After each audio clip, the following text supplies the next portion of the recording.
Warahmatullahi wabarakatuh.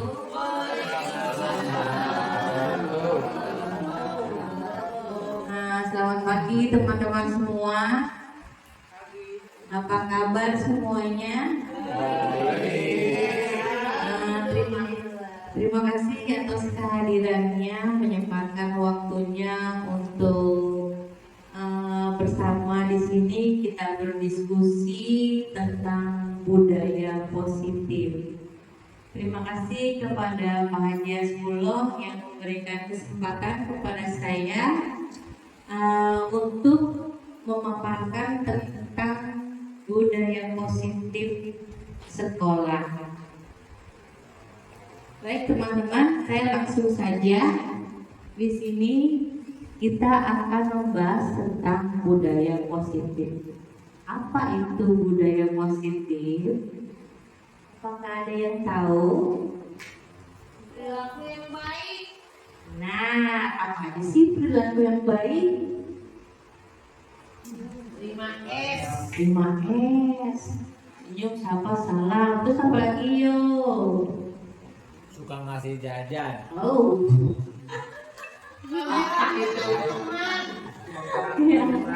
Menghormati, ya betul.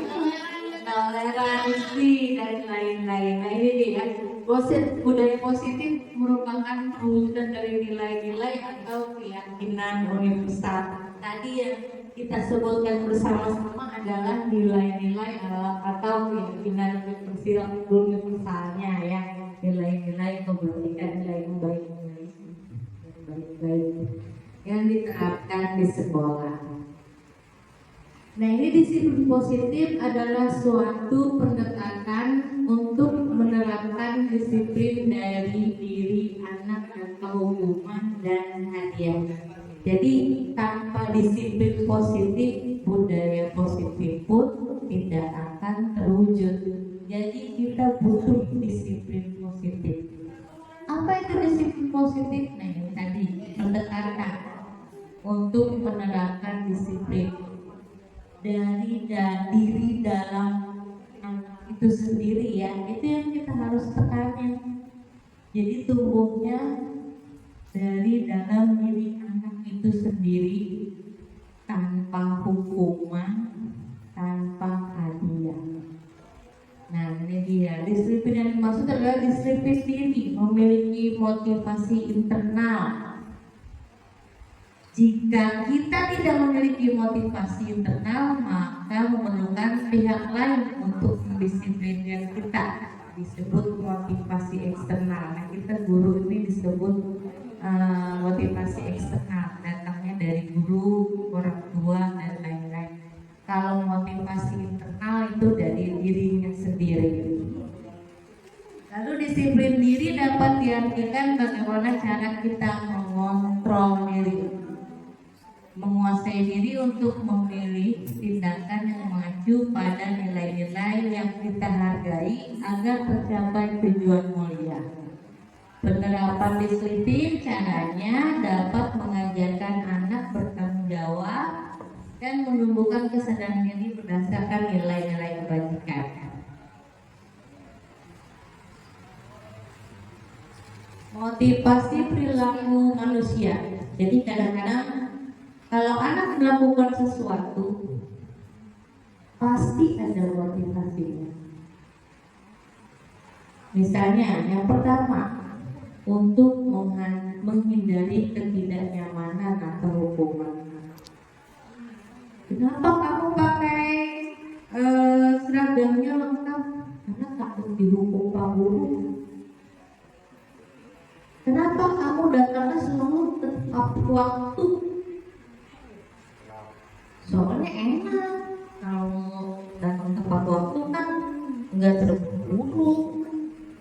Ini untuk menghindari ketidaknyamanan dan hukuman. Yang kedua, untuk mendapatkan imbalan penghargaan. Ayo kita kerjakan, nanti dapat hadiah dari Bu Guru. Nah, misalnya ya, ada reward. Jadi hanya mengharapkan imbalan. kalau kita kerjakan nanti dipuji terus sama guru, bapak guru. Nah ini motivasinya. Nah yang ketiga, ini baru motivasi internal. Tadi kan motivasi eksternal jatuhnya karena tidak datang dari si anak sendiri.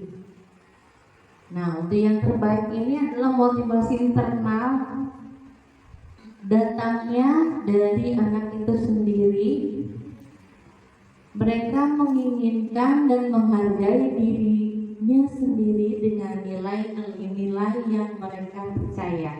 Seperti ketika mereka datang tepat waktu, karena mereka tahu tepat waktu itu memiliki nilai-nilai kebajikan, nilai-nilai yang baik untuk dirinya sendiri. Ketika itu mereka mengerjakan tugas, mereka tahu bahwa mengerjakan tugas itu itulah yang terbaik untuk dirinya sendiri. Ketika mereka bertugas piket, untuk apa piket? Mereka tahu piket pun untuk dirinya sendiri dan untuk lingkungannya sendiri. Jadi nilai-nilai kebajikannya, nilai-nilai yang positifnya mereka sudah mengetahui. Mereka melakukannya karena dirinya sendiri sudah mengetahui tentang nilai-nilai kebajikan dan meyakininya. Sebaliknya, jadi sebaiknya penghargaan atau hukuman itu kita hilangkan. Sebagai seorang guru disarankan untuk menggunakan posisi sebagai manajer. Ini ada yang kelewat gak Pak? Nah ini dia. Budaya positif diawali dengan perubahan paradigma tentang teori kontrol. Di sini ada 5 posisi kontrol sebagai guru. Yang pertama, pemarah, dikit marah. Yang kedua, pembuat merasa bersalah. Kayak gimana sih? Jadi, misalnya si A tidak mengerjakan, nilainya jelek dalam ulangan. Andi nilainya jelek dalam ulangan. Andi, ya kamu kok jelek banget sih? Ibu jadi sedih dah. Kamu bikin ibu jadi kepikiran terus nilai kamu jadi jelek begini. Nah itu dia. Jadi si guru itu memposisikan dirinya membuat rasa bersalah. Jadi si anak kalau salah nih, saya salah karena bikin guru saya sedih. Lalu yang ketiga, teman. Ini masih bagus ya kalau teman, cuma belum sempurna aja. Teman dan pemantau. Biasanya kalau teman rata-rata kita memposisikan juga kalau udah anak usia rada dewasa atau anak-anak kelas 5, kelas 6 ini bisa kita jadikan teman. 1, 2, 3 belum ya. Mereka biasanya lebih asik kalau dijadikan teman. Yang pemantau biasanya kita lihat anak-anaknya, lalu baru diberikan motivasi dan sebagainya. Nah ini yang terakhir adalah yang kita tuju ya, budaya positif yang posisi kontrol kita sebagai guru yang sebaiknya yaitu sebagai manajer. Bagaimana sih posisi kontrol sebagai manajer ini? Mari kita lihat. Ini dia.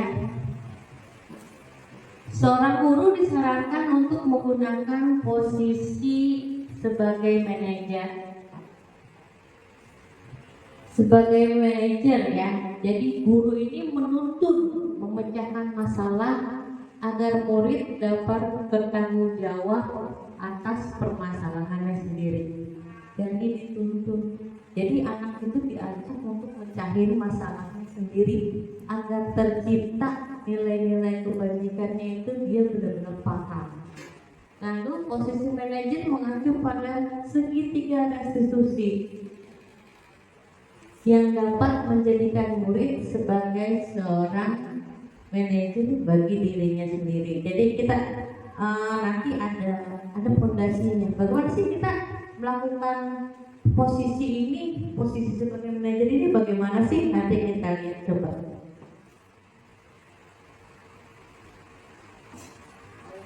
Keyakinan kelas dan posisi manajer.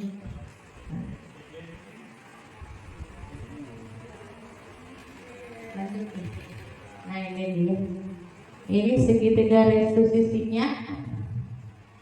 Nah ini segitiga restitusi yang pertama, kita harus memvalidasi tindakan yang salah. Contohnya, kamu pasti punya alasan mengapa melakukan itu. Apakah ada yang lebih efektif untuk mendapatkan apa yang kamu butuhkan? Yang ini kalimat-kalimat yang bisa kita gunakan, atau semua orang pasti pernah salah. Ya, coba saja di anak-anak itu dideketin dulu istilahnya, dideketin dulu, lalu keduanya lalu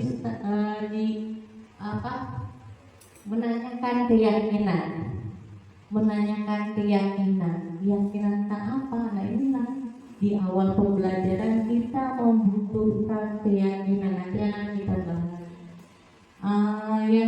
Yang ketiganya menstabilkan identitas. Kita balik lagi lanjut, kita lihat keyakinannya. Nah ini keyakinan sekolah atau kelas. Keyakinannya itu nilai-nilai kebajikan yang diyakini dan disepakati secara tersirat maupun tersurat terlepas dari latar belakang suku, negara, bahasa maupun agama. Keyakinan kelas merupakan pernyataan universal yang mudah dipahami, diingat dan diterapkan di sekolah kelas. Guru berperan dalam mewujudkan terbentuknya keyakinan sekolah kelas dengan adanya kesepakatan antara guru dan murid. Jadi ada tahap-tahapnya. Kadang kan kita membuat keyakinan kelas di lantai, saya yakin karena udah pakai K13, ada yang sudah pakai kurikulum merdeka, pastinya di kelas sudah ada namanya keyakinan kelas. Nah itulah keyakinan nanti kita ketika ada masalah, kita akan menggunakan keyakinan kelas ini untuk menjadi solusinya, salah satu solusinya. Ya, misalnya pembuatan keyakinan kelas sendiri, harus dilakukan bersama-sama anak-anak. Jadi bahasanya pun tidak perlu sampai banyak banget. Karena saya juga waktu bikin, karena saya belum tahu cara bikin keyakinan kelas yang baik, saya bikin banyak. Terserah anak-anak mau bikin kayak gimana deh. Anak-anak tulis semua. Jadi sampai penuh untuk keyakinan kelas, ternyata gak gitu ya. Jadi nanti keyakinan kelas dari anak-anak kita sortir, kita satukan. Sepertinya tidak membuang sampah sembarangan, melakukan piket, melakukan kegiatan, nanti kita satukan jadi jagalah kebersihan. Betul ya?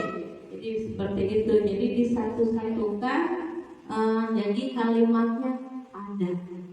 Kalau seandainya nanti ada yang misalnya pembulian atau berantem, nanti kita bisa arahin ke saling menghormati dan saling menghargai.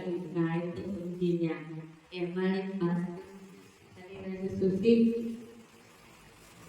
yang lanjut yang tadi segitiga restitusi aja. Nah ini kita balik lagi. Nanti saya belum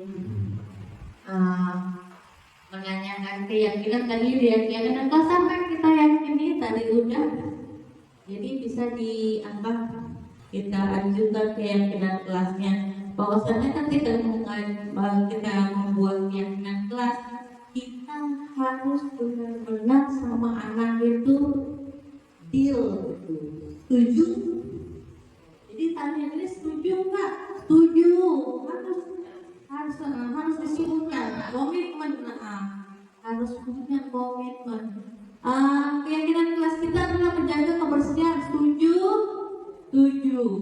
Tapi bukannya kalau yang buang sampah kita harus sampaikan bu, ya. dan pemberian hadiah. Atau yang kalau yang rajin piketnya dikasih apa Bu? Jangan, kita hindari. Justru kita harus menekankan kebersihan itu manfaatnya itu sangat besar buat kamu. Jadi benar-benar harus diyakinkan dulu, sehingga nantinya mereka akan timbul nilai-nilai kebajikan dari dirinya sendiri. Yang terakhir, menstabilkan identitas. Nah, di sini menstabilkan identitas, kita sebagai guru yang langsung, ya udah deh, solusinya gini dah, kamu gini, enggak. Justru ditanyakan lagi sama anak itu. Kira-kira misalnya Andi dan Doni berantem sampai kancing baju lepas, ini kan sering terjadi. Ya. Ditanyakan, ini kancing bajunya sudah lepas, mau diapakan? Ini kalau stabil ya, kalau kita udah sampai tingkatan menstabilkan identitas, kancing bajunya mau diapakan? Bajunya bagaimana? Gimana ini ya Bu? Dilem aja kali. Kalau dilem mah gak bisa, rusak dong. Jadi dicari, benar-benar dicari solusinya sampai anak itu akhirnya mendapat kesepakatan dijahit. Berarti harus dijahit ya Bu. Nanti dijahitnya saya nggak bisa menjahit. Kalau anak kelas 4, 5, 6 mungkin bisa diajarkan, nanti ibu ajarkan, mau nggak kamu cara menjahitnya. Jadi benar-benar Tuhan jahitin lagi sama. Jadi ada kasus yang benar-benar dia jahitin bajunya sendiri. Jadi itulah jadi muncul dari dirinya sendiri. Ya, tanggung jawabnya akan muncul dengan diri sendiri. Baik, dari saya sekian. Tapi sebelumnya saya ingin mengajukan, ini Bapak Ibu ada pertanyaan nggak? Kalau kesepakatan meyakini kan kalau sekarang kita laksanakan kesepakatan. Oke, jangan kesepakatan nggak apa-apa. Iya Bu Ina.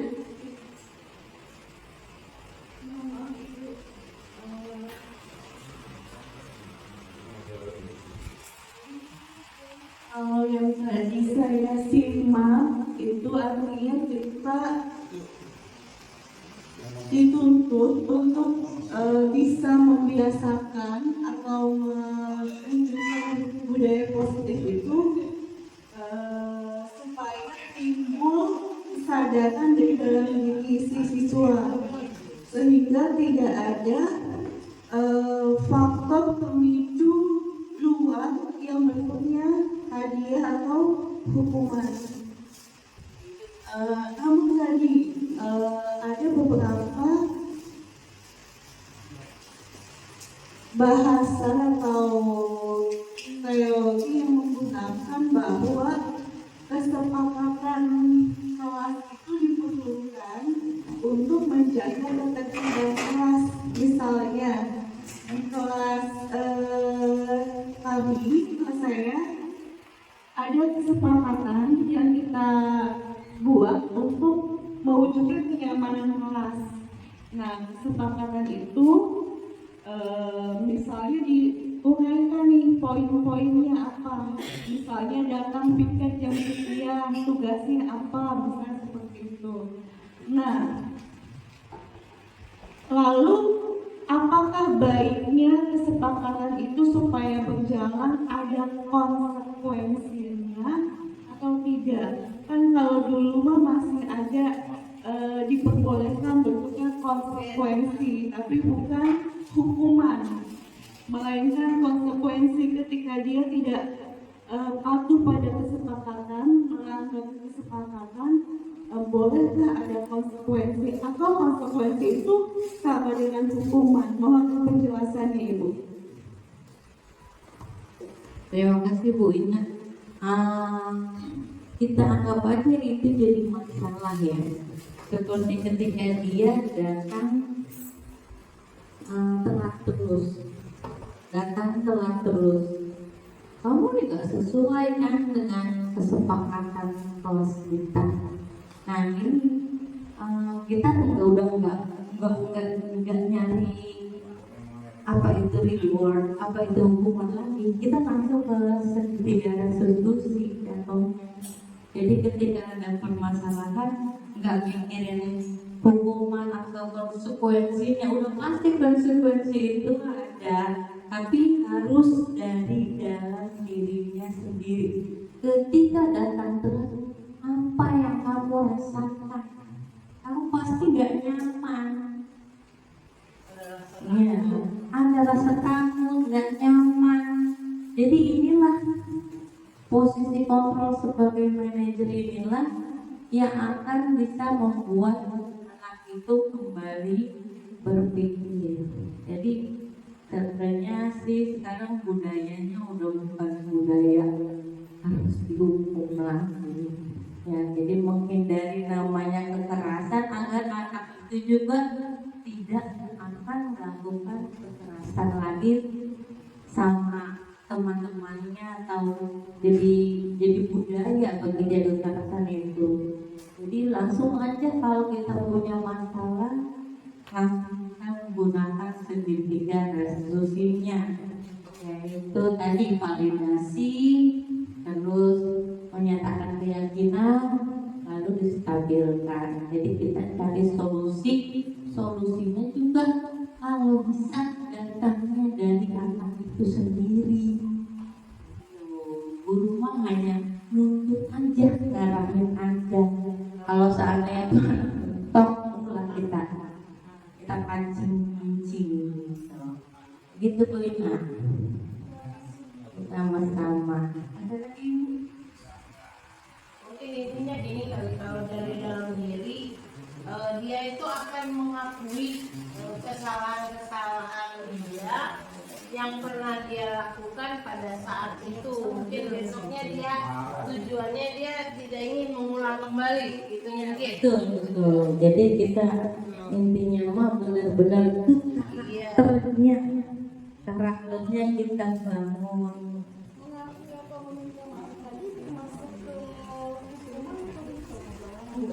Kalau minta maaf baru bukan itu adil. Jadi dia ketika dia meminta maaf, rasa dia tuh ya, minta maaf.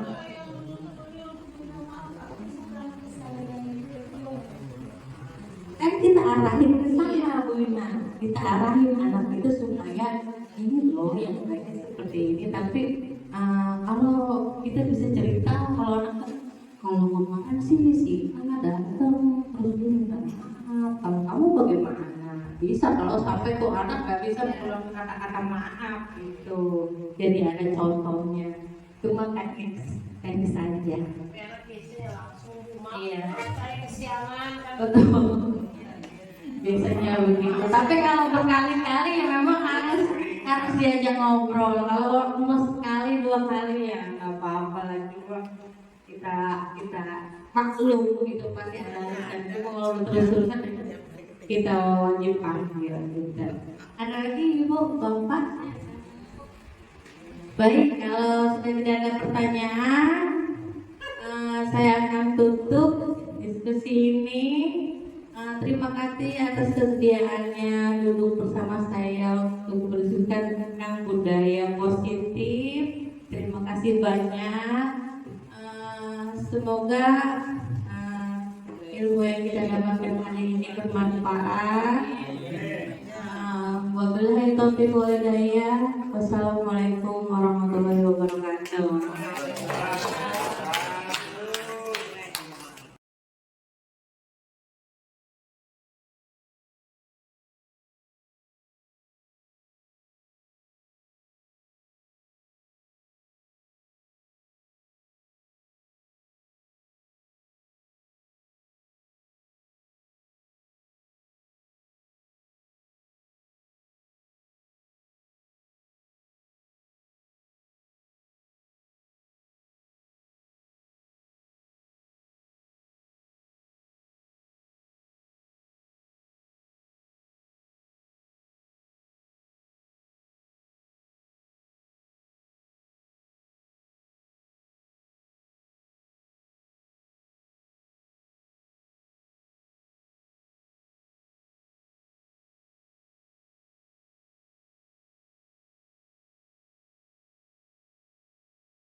Nama saya Zeri Saputra. Kemarin saya dan teman-teman di kelas membuat keyakinan kelas. Bersama-sama memilih budaya positif yang akan diterapkan di kelas. Semoga saya dan teman-teman bisa menerapkannya dan menjadi murid yang berbudi luhur. Terima kasih. Wassalamualaikum warahmatullahi wabarakatuh.